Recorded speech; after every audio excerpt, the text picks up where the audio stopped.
and a half for David Murray. Okay, questions? Okay, that's good. Oh, I think I got a question. Last night when we were playing Freedom Jazz Dance, you were playing these really free-flowing lines, and I felt like you were building this. I don't exactly know what I'm asking, but you're building this climax, but it just kept going and going and going, and I felt like, me personally, I was trying to end it too early, or what do you know, I guess my question is, how far do I follow you? How far do you want me to push you? Did you feel that I was ending early or anything like that, or? well, you know, I guess talk about let's see, that. 'Cause around 1967, 66, 67, 68, when I first got hit to Eddie Harris, you know, he had one of those, he was the first cat to come out with the baritones. So I had one on my, I had one like here, and it looked like a B-side. It had a volume, right? I guess around 69, in the Notations of Soul, I had a band called the Notations of Soul. And I used to take that baritone. It was basically like an amp. I plugged it into a guitar. I had a wah-wah that went with it. And then I had some lights, and I put in my sax, right? And and I had it hooked up with the baritone. So they would do different things when I played different colors on the saxophone. You know, so I had like, I had one of those, some checkered green pants with big bell bottoms. Bell bottoms. And granny boots, and one of those long, you know, kind of like a hullabaloo type of vest, you know, suede vest. It hung all the way down, you know. And Hendrix was around, so he had the thing, had the handkerchief.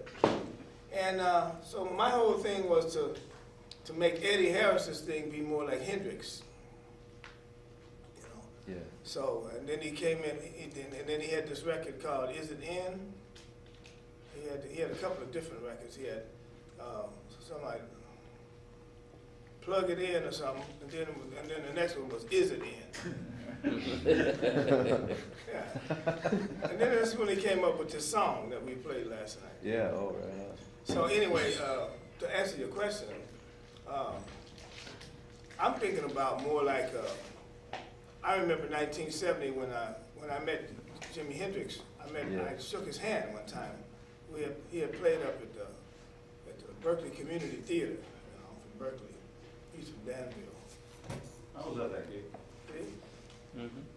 So I shook his hand before he came on, and you know, his hand was like silly putty or something. And like it was this, and there was a whole line of characters like lined up to go in his room. I imagine they must have all had some kind of acid or something. And I really, I was just so happy to shake his hand because I was on the board of the student activity board to help to bring him there. You know, we wanted Jimmy, and it was 1970, and you know, it was great. And anyway, we got him there, and you came to the concert, and I didn't think he'd be able to play. He was so fucked up. But he went on stage, man, and just lit it up. It was crazy.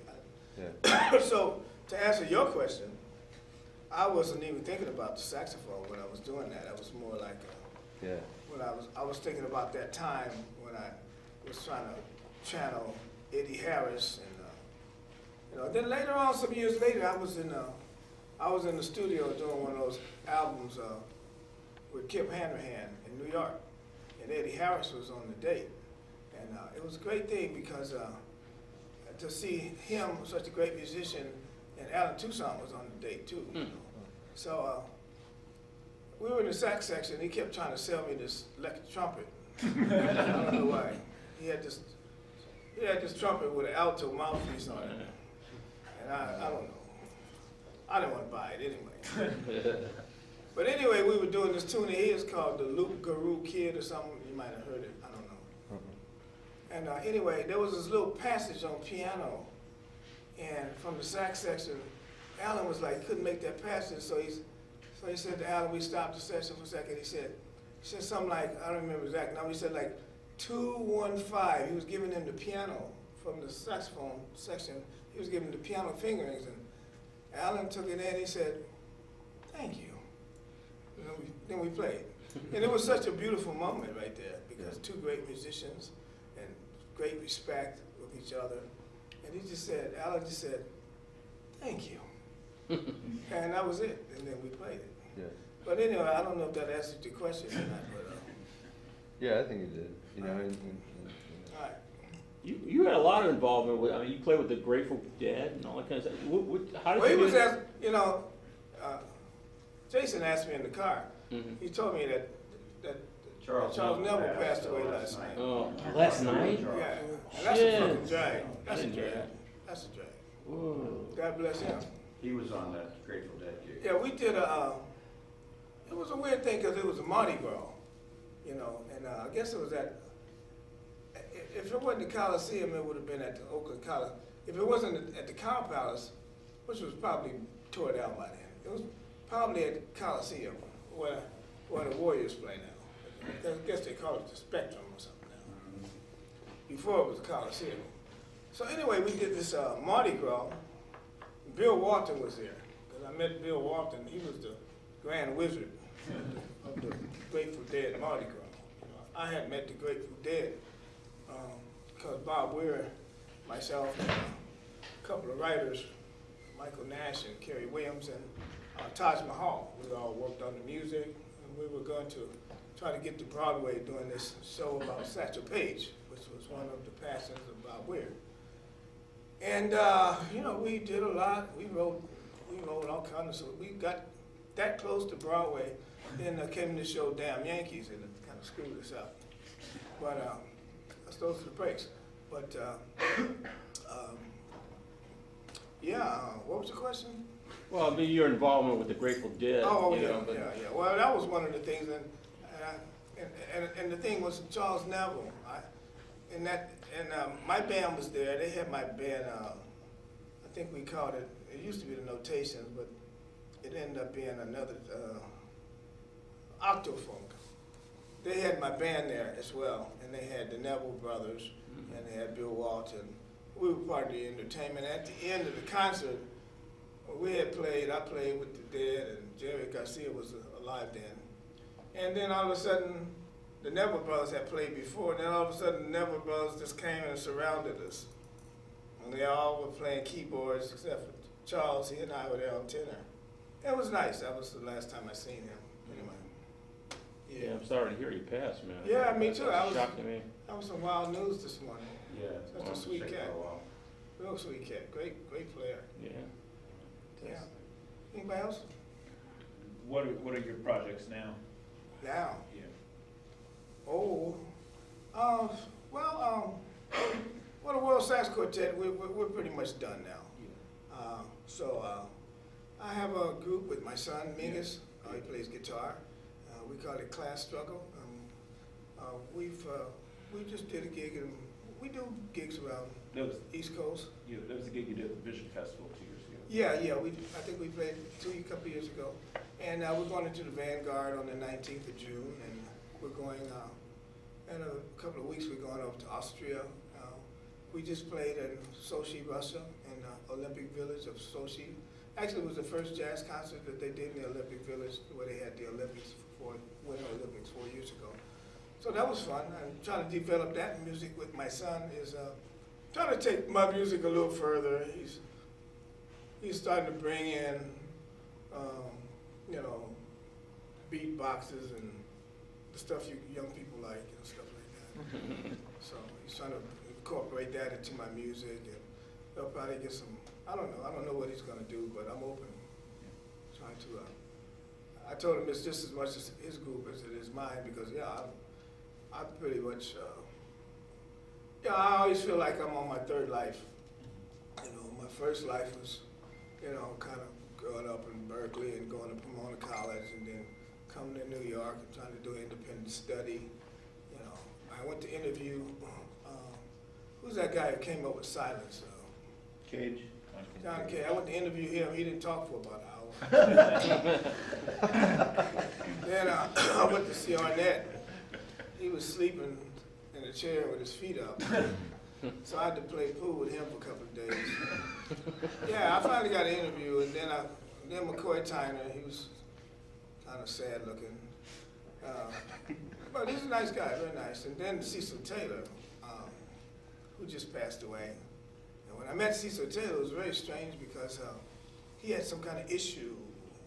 He was on 95 Chambers Street downtown near Wall Street. And, his father was dead in his apartment, but he was on ice and it was kind of smelling, you know. And he was having issues with some kind of local union that his father was with or something. I don't know, something. They couldn't bury him, some kind of family. Anyway, it was very weird. And so then we played, and I did my interview, and then we played some. Then he asked me if I wanted to stay for dinner. I said no. You know, I was 20. I was scared. I didn't know. I heard Cecil was kind of wild, but no, it's okay. Anyway, Cecil's a very nice guy, but he just died. I had a good friendship with him for most of his life, and he just passed the other day, and I was lucky to see him before he passed. And what a great, I think his last wish, he told the girl, I was at his house the night before he died, and he said to his caretaker, he says, because he found out they were going to put him out there where they always put all the great musicians, Max and Miles. He said, just don't put me nowhere close to Miles. So I'm doing that, and then I put this group together a couple of winters ago, the Power Trio, and then of course Jerry died, you know, and left us hanging there. So Jerry Allen, she's passed, and so we can't really do that. I keep getting calls for it. It's really weird. They want me to play with Terry Lynn Carrington and Jerry Allen, and now Jerry's gone. I still get gigs, and so now they want me to do some kind of dedication to her. That was my last attempt. That was the group that I was going to use as a collective group to replace the World Saxophone Quartet in my schedule, because you know I can't always just be out there, David Murray and David Murray here, David Murray there. Who wants to hear my quartet all the time? You know, that's why it always gets me when like guys they peer, you know, like they have one group that they play with and they play with it for 5, 10 years.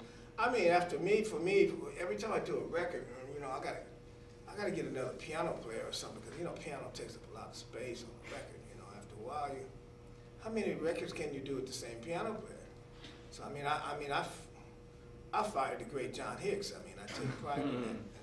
And I fired the great Don Pullett and people like that. You know, I mean, no matter how great people are, you can't just keep making the same record all over again, no matter what tunes you play. Of course, you try to make the songs, make the record, yeah, but it's still the same guys. So my whole thing is I've always, in my career, I've always, even if I'm coming back to a place, even in the following year, I'm probably not going to come back with the same aggregation, because that's, I would imagine that's boring for the audience. I don't know, see the same guys every year, the same band. Oh yeah, okay, there's growth, yeah, but it's still the same guys. So I always like to change. I did all my stuff. I think I got it out of my system where I was doing all these records in Guadeloupe and Martinique, and I did 3 records down in Cuba. Those are all fine. It's great. You know, I got a lot of criticism. I've heard people say, "Oh, he not only left America, he left jazz." I've had all kind of people say all kinds of stuff about me. But you know, if you want to be the kind of guy I am, you got to be able to take it too. You know, it's, oh, he can't play out, he can't play in, he can't play this, he can't play that. But you know, I keep coming back, and I won't go away. So I just like to be. Me personally, I don't want to be bored. You know, I played duets with Sir Roland Hanna, with great Randy Weston. I mean, great piano players that I can't. I mean, what's that blind guy? It's a blind guy. He was living in Spain. Tete Montulu. Tete Montulu. Yeah. Yeah, I mean, I was supposed to make a record with him. We did a big old concert in Madrid one time. We were supposed to make a go to Barcelona and make a record the next day. He didn't like me, you know. And then so he called up the good guy who set up. He says, "Man, I'm deaf in one ear, and I think I'm deaf in the other ear now." I said, "Okay, yeah, I know I don't like your motherfucking ass either." So it's okay, so it's okay, you know. I mean, excuse me the curse, but anyway. So you know what happened, you know. Yeah. You've spoken about so many amazing musicians that you've gotten to play with, and I was just wondering if there was any insight that your contemporary showed you that kind of changed the way you think or play. Well, you know, Max Roach told me one time when we were doing this thing with the World Saxophone Quartet and M Boom, he said, we were like going all through all the music. We had a lot of music with the World Saxophone Quartet. We're going to do this, we're going to do this. The sweeps, we're going to play, blah, blah, blah. He says, what you guys don't know the music? He said, well, you got all this stuff up in front of you. You can't even see me. What's going on? He says, well, we need the music to play, to read. He says, what do you mean? Actors learn their lines. How come you can't learn yours? That was a lesson. Wow. That was one of my lessons. And you know, I mean, to one degree, that's serious, but then on another level, there are people, I've had people when I've done string projects, and when I work with Butch Morris, he's conducting, and we're doing a lot of big works, obscure works of Duke Ellington, Billy Strayhorn, where we incorporate 20 strings and different things. I did an opera about Alexander Pushkin, you know, we went to Russia. It was very nice. You know, and there was this one guy who played violin, and, you know, there was one section where you know, the music finishes, and then they're expected to improvise, and this guy, and he was older than all of you. He was a guy who really wanted to be part of it, you know. And the guy, he was ready, he played all the notes, then when it got to the other part, he couldn't move his arm anymore. It's just stuck. And then he started crying, and I said, what's wrong? He said, I don't know what to do. I said, well, we want you to improvise as a group. This is like Butch Morris here. He's like invented conduction, and we want to hear what you would play that maybe related to what you read. And he just couldn't get that point, you know. So all I can say is, it's good now that they have, I understand now that they make classical musicians take a course in jazz. Is that true?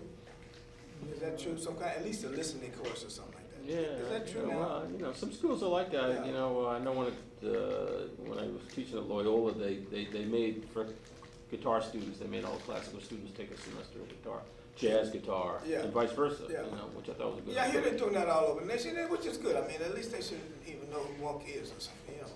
So, and that's good. Reading music is wonderful, and improvisation is wonderful, but there's somehow you got to come up with a combination of the two, especially if you want to involve yourself in. I would try to explain to the string players that, you know, first thing, you know, is I give them a couple of records of Charlie Parker. So why don't you just like listen to Charlie Parker like maybe you're listening to a foreign language, and just kind of get into the rhythm of that. And so instead of when I really want the straight eight, I really don't want it to sound like I want to say, you know, there's a way I want you to phrase it if you're going to play my music. Otherwise, even though you're playing that, oh, here we go. Even though, no, I have a problem with hiccups when I talk too much. I'm talking too much. You know, the phraseology is very important in jazz. And, how can I say it? Jazz is a very ecumenical music, and we in the jazz family, we let all kind of people in. Every group of people, every ethnic group, every gender, everything. Jazz seems like it encompasses all. Now, if classical music could figure out a way to do that, it would be better off. It's just what I think. Years ago, I heard you speak at the tribute to Julius Hemphill at the Vision Festival, and you said something that stuck with me. You said that the parts with his composing that you might have thought were completely freely improvised were often composed, and the parts that you might hear as composed were actually improvised, that there was sort of a unity between the. Yeah, you know, every time we played with the World Sax Quartet, you know, we'd have a lot of music up there. And, you know, a lot of curious people would come and look at the music and look at it different ways. And like we did a concert one time in the Berlin Jazz Festival. And Julius, you know, he's a very creative guy. And he got this a big 2x4, and he got this, you know, this wire kind of mesh that you make fences with and different things. So he made a different music stand. Like he made one like this, flap, like that. It was huge, big. And then another one was completely different, 4 different music stands. And after the concert, they put him in a museum. Anyway, but that's Julius. His mind was just so creative. And and another time, Blewett left his music. We played out in Seattle. Blewett left his music, and it happened again when we played in New Jersey at JPAC. When one person loses their music, then we have to. We had two different things that we would go to. One was we play a solo. Well, mostly if somebody didn't show up and they were coming, we play a solo, and each one of us play a solo until they got there. The other one was if you didn't bring your music somehow. We would play. We had gotten so used to playing the compositions and reading that sometimes we would just start with the improvisations from the music and the different compositions that we played. Like we'd have 10 compositions. Instead of playing the 10 compositions without a part that makes it sound really funny, we just didn't play the composition, and we just kind of went in our minds to what that improvisation afterwards. And then we strung them together like a suite. And so we played 90 minutes just like that. Then come the people with the music, the lookers that come out, and there's no music. And then it was really like, wow. So, you know, music comes from a lot of places, is what I'm saying. So man, you spend so much time with delving into what the free jazz improvisation world and more unstructured music. Like if you get together with a group of musicians that you never played with before, you know it's going to be that kind of thing where you're going to be making stuff up on the spot and stuff like that. Do you often, or do you give anybody direction about what you want them to do? No, I what you usually don't bring want them to music in do, those or situations. what's that? I usually bring music in those situations. Okay. I mean, I have pieces. Orchestras. Mm-hmm. I do orchestra, I do string ensembles. I have music for a lot of different kinds of settings. But if you want, if you're playing, for instance, like if you're playing with students or whatever, and Well, then- so much of school is about structure and playing 2-5-1s and all that kind of stuff. Then we go into conduction. Everybody take out their horns. Everybody take their instrument out. Can everyone take out their instruments, please? Oh, anybody got anything? No, just sit where you are. You don't have to. Yeah. The rhythm section, you guys chill for a minute. What do we got? Horn players? What do we got? How many horn? Who's got a horn? Who's got something? Let's whip it out real quick. Just whip it out. So we do what Butch Morris calls conduction, which is something that there's always music to play, no matter who's there. Well, we don't have a lot of guys here, but we got enough. Here, okay.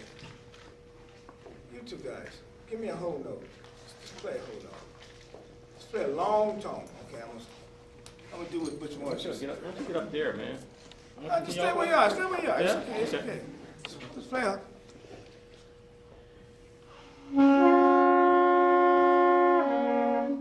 All right, there you go. All right. Do it again. Okay, play lower. Play lower. Play a half step lower.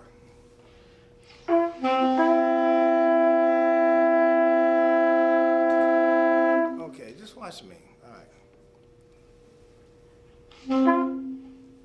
pause too. All right, okay. Now I'm looking at you. I'll look at you before I give you a direction. Play a long tone.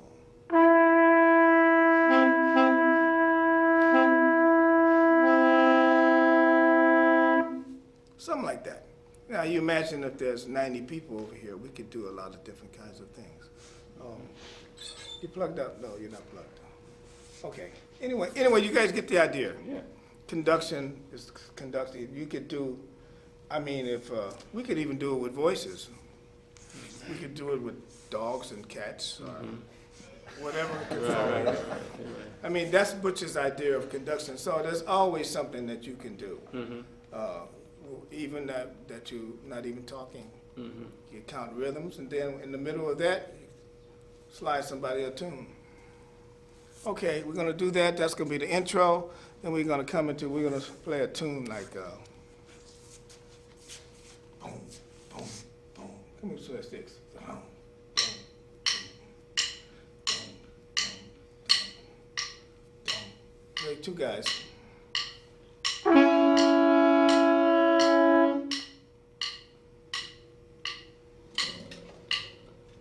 You join those guys over there now.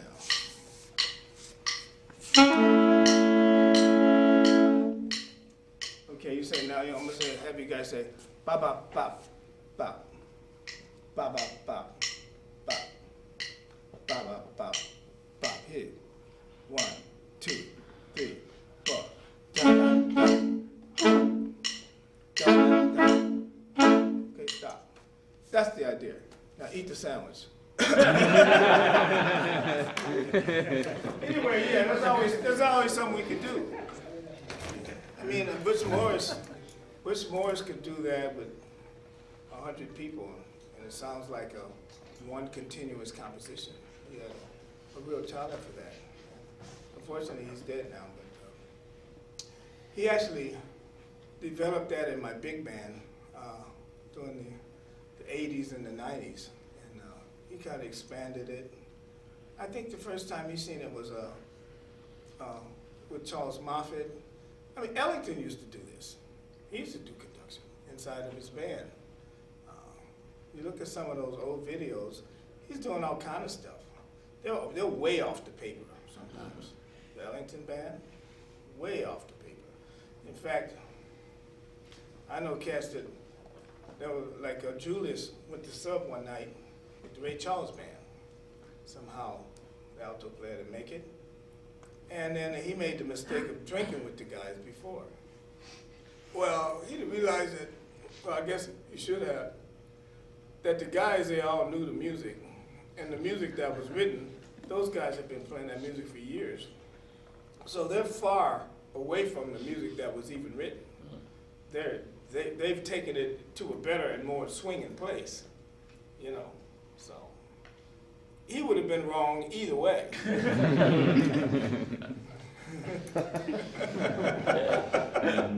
But that's a good example, you know, like if you got a rhythm section and, you know, you're playing a tune and it says B flat 7 on the page. You're gonna get some cats that are just gonna play B flat 7. Yeah. But you probably don't want them to do that. You probably just think that, yeah, that's our home base, but you want it to go where it's gonna go. Yeah, depending on what because you're B flat doing. 7 by itself is like corny, you know. Right. We don't want to be corny, you know. We want to be kind of in there. You know, rhythm section, you guys could, I might have a couple of things we might get, just a very simple thing that we might jump on. Oh, we played that too, we played last night as well. But we could play something else too. I got this one little tune I've seen in here. I don't know why somebody's got to call me now. Somebody kid called me back.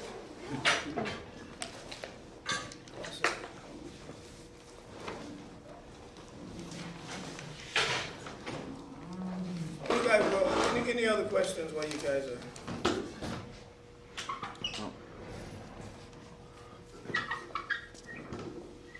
Like Kid Jordan called me back.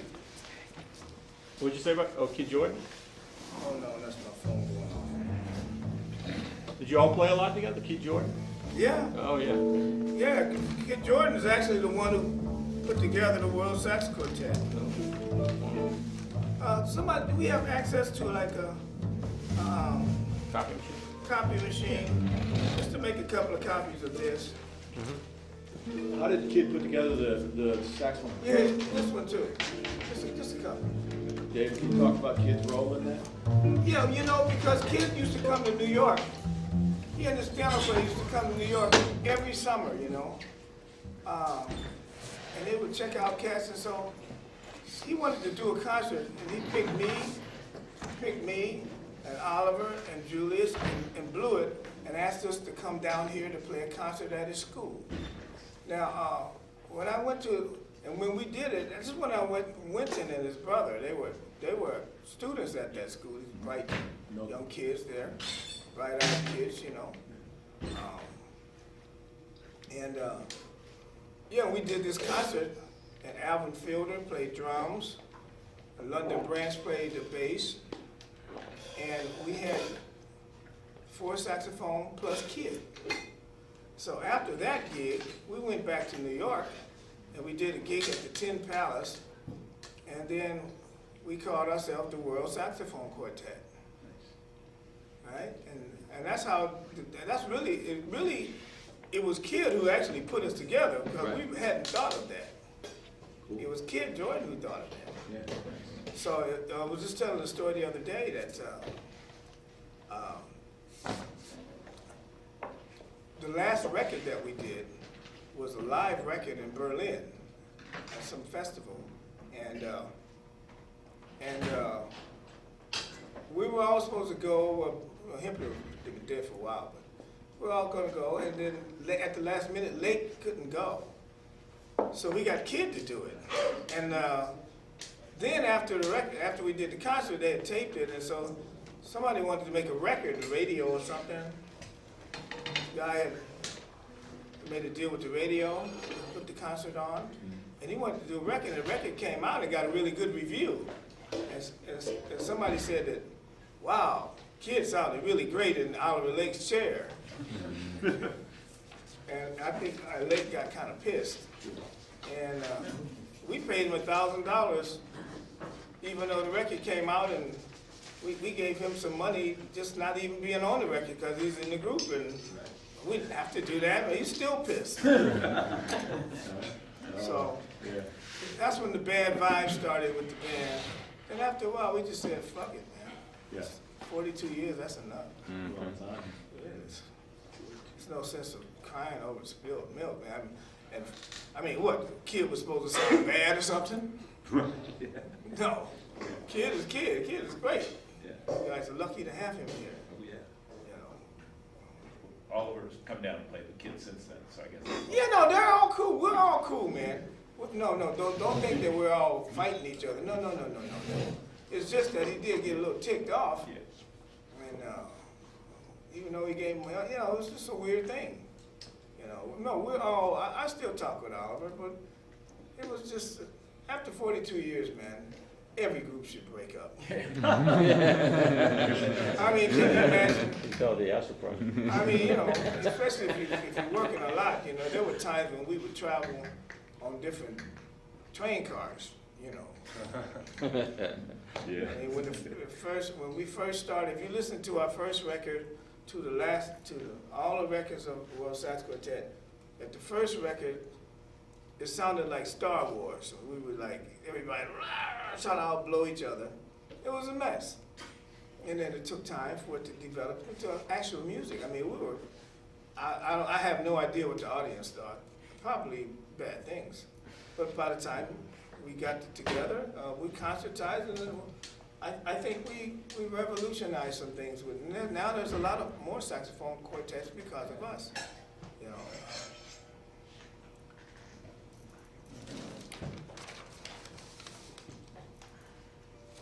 You ain't got your two, bro. Oh man, could you get it? Yeah. I love that. This guy is. Yeah. He's good. It's right there. I hear it coming. Can I ask a question about one of the charts? Sure.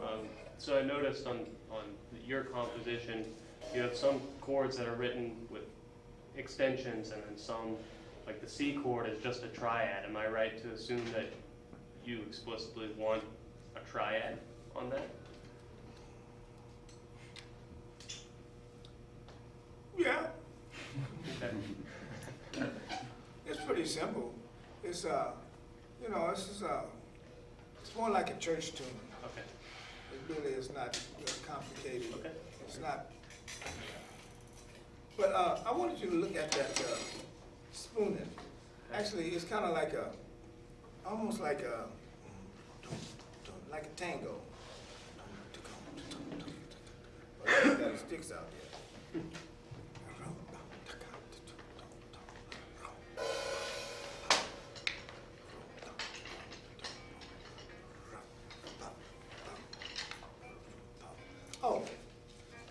Oh, can you give, do you have more of those copies? I can make some more. I want to give them to the horn players. Oh, okay. How many? Can y'all look on maybe like one The stand or one that's spooning, Yeah. This one? yeah.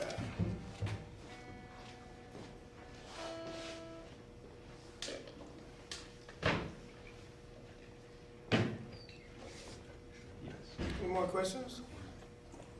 Talk about, like maintaining the saxophone on the road, like you do, like you practice, you warm up every day, do you practice Oh, when you get man, to the my hotel practice room, starts- like what do you do?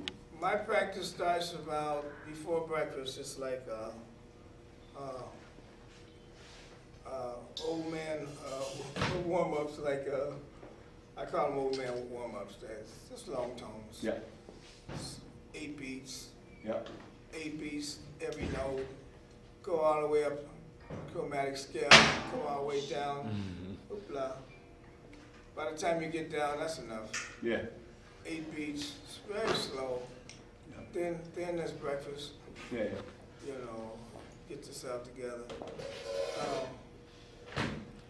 Then there's before lunch, you know, if you got time, you know, just keep the horn. Keep the horn liquid. You know, yeah. keep the horn wet. You know, you can't Music stand.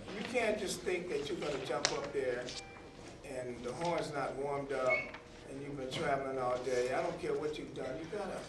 You gotta keep it a friend of yours. Otherwise, it's not a friend, and it'll treat you like it's an enemy.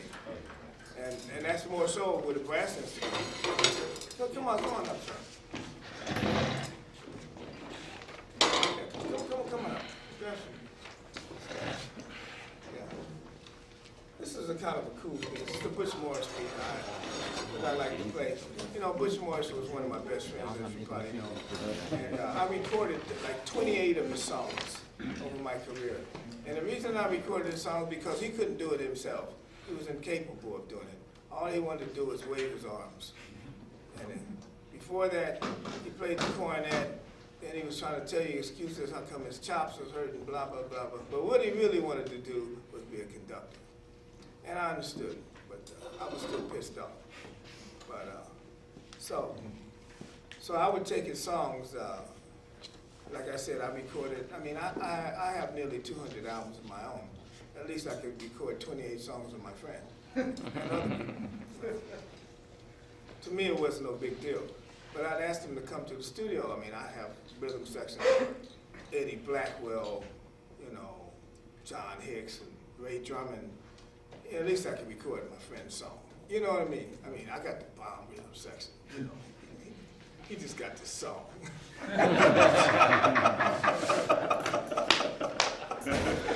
You know what I mean? So he sit up there and tell him how he wanted, and then we say, yeah, okay, you can leave now. And then we do what we want to with it. We're gonna do what we want to with it anyway, so. It's like, I guess that's probably how writers feel when they bring their play to somebody and then the director just takes it over and tells the writer to go home. It's the same thing. People get pissed. It's life. But anyway, this is kind of like it's not a lot of notes. We can check out the notes. It's kind of like this.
like drum and bugle chord.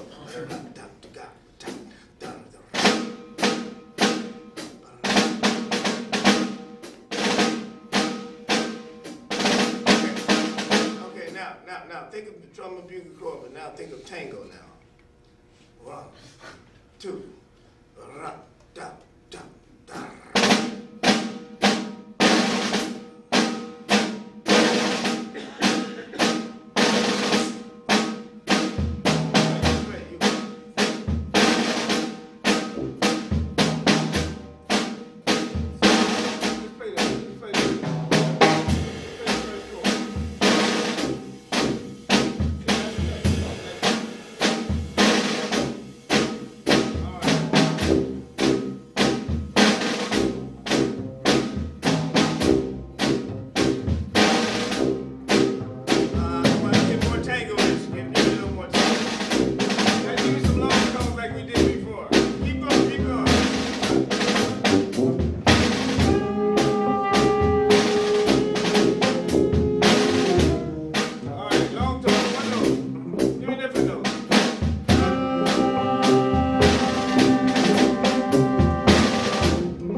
So you see those whole notes there?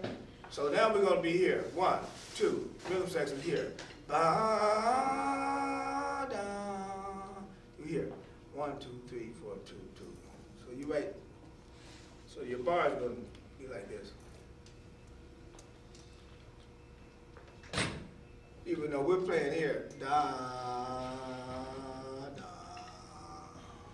So your time is going to be like double time.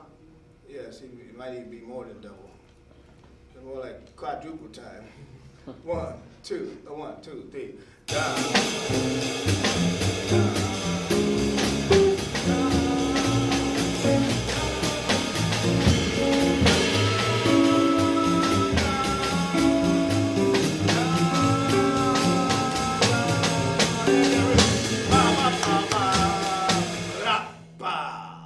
that's the cadence. Okay, let's play the second part. Let's call that 2. Okay, you guys play the long notes there, the whole tones. All right? We're here. 1, 2. And you guys are here. 1, 2, 3. Ready? 1, 2, 1, 2.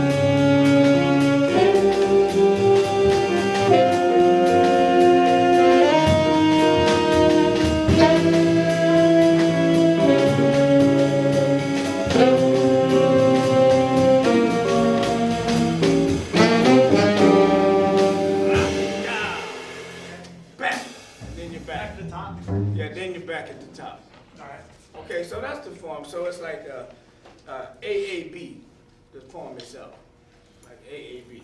All right? You guys ready now? You guys want to get in here? You guys got other amps? You guys are sitting, but you don't have to plug in. Can you guys plug in? There's an amp over there. Yeah, there's one over there. Yeah, they got, this is a school, man. They got all kinds Yeah, of it's stuff, man. cool. Let's exploit this stuff, man. Let's take them home. While with you're us. here, right? Shoot, man. Free stuff. You can totally imply your right to not get filmed by as your excuse not to not go. Yeah, I know. Now, when I was in high school, this guy, I took this guitar class, and the guy, he knew I was playing saxophone, and I was learning how to play flute. And so he had this Haynes flute that he let me borrow, like for a semester and a half. So, you know, at the end of that last semester, the word went out, you know, he's going to bring back that Haynes flute. It's like a power, you know, those who know flutes, it's very expensive. Of course I bought it back. I wouldn't at no way think I was going to get away with a black guy stealing a goddamn Haynes flute from a public high school. That's crazy. But it was great that he loaned it to me.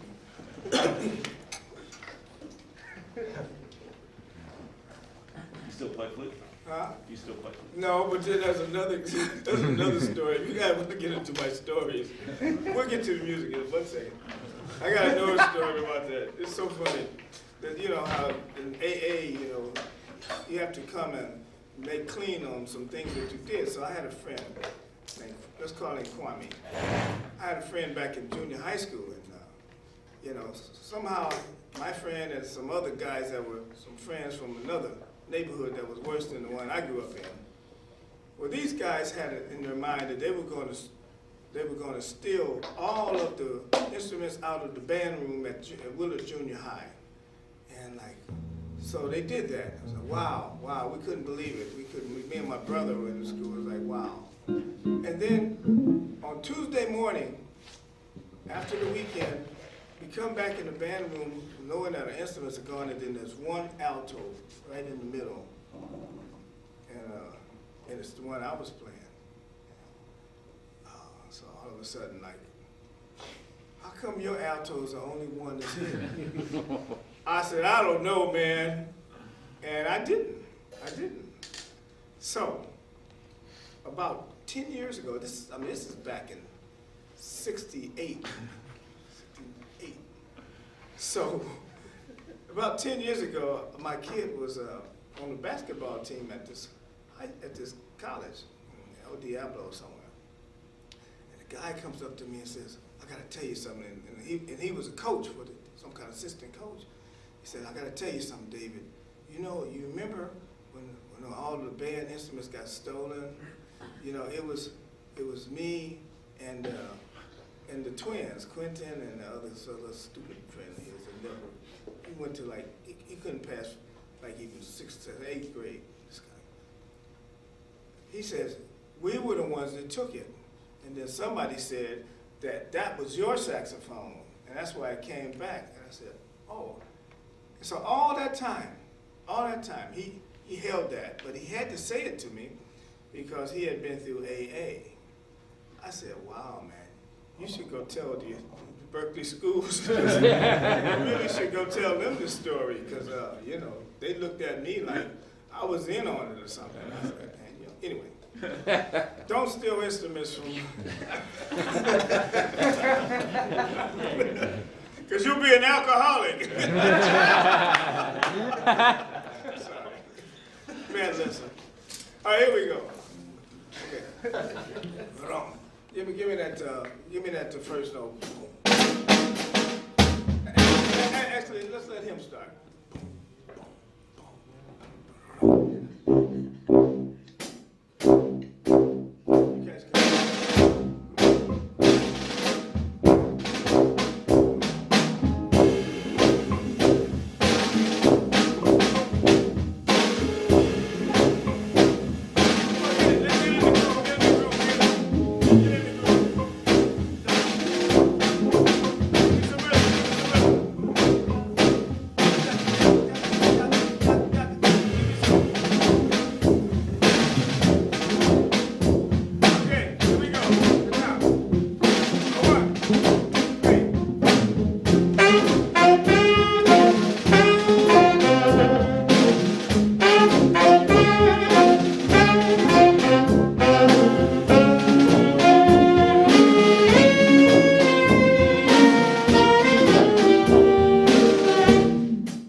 around, there's a whole bunch of guys sitting around.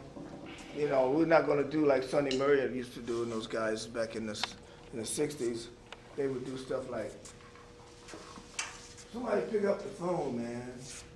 Pick up the phone, and Donald Trump said, let's start right there, man. Free jazz. Donald Trump was free. Which, maybe you had to pay to get it on, I don't know. But anyway, this tune here, this is like Three Blind Mice. I get a lot of mileage out of this. So, I'm gonna ask you to play. I'm gonna ask two of you guys to play. One, two,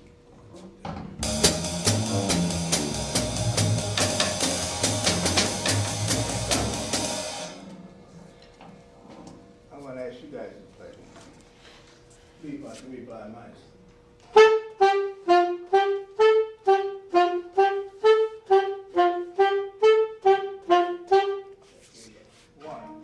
One, two,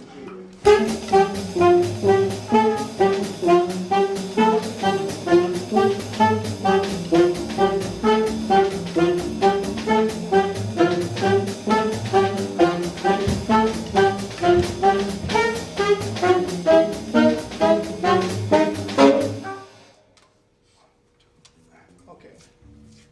So I'm going to also play this. Maybe I can pick that up.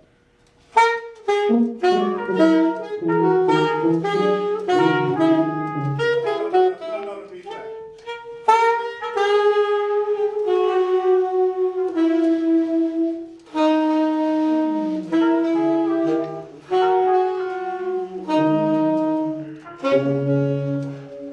Play faster.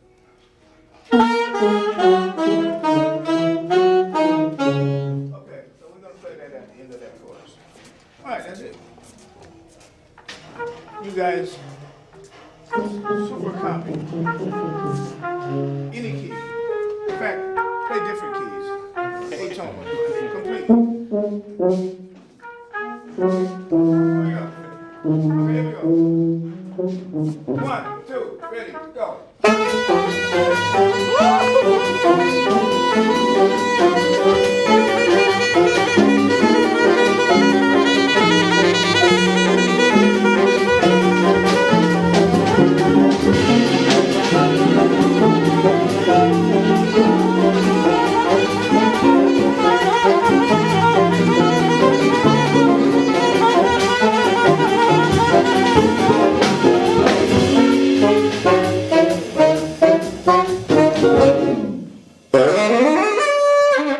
Hey! Okay. All right, we're gonna do it one time, then somebody's gonna solo. Okay? That's gonna be it. All right? We're gonna do it twice. Let's do it once. Once. Here we go. 1, 2, ready. Now.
All right. So that's what we do when you're sitting around twiddling your thumbs and you don't know what to do. There's always music to be played. Hey, man. That's wonderful, man. I think we should probably wrap it up. Does everybody have any other question? All right. David's playing tonight at Snug. You want to talk to that, Jason, a little bit? About playing Shows at stuff? 8 and 10 tonight, right downtown at Snug Harbor with Larry Siebert, the Thank you, music, Don. and Herlin Thank you. Riley. Yeah. All right. Yeah.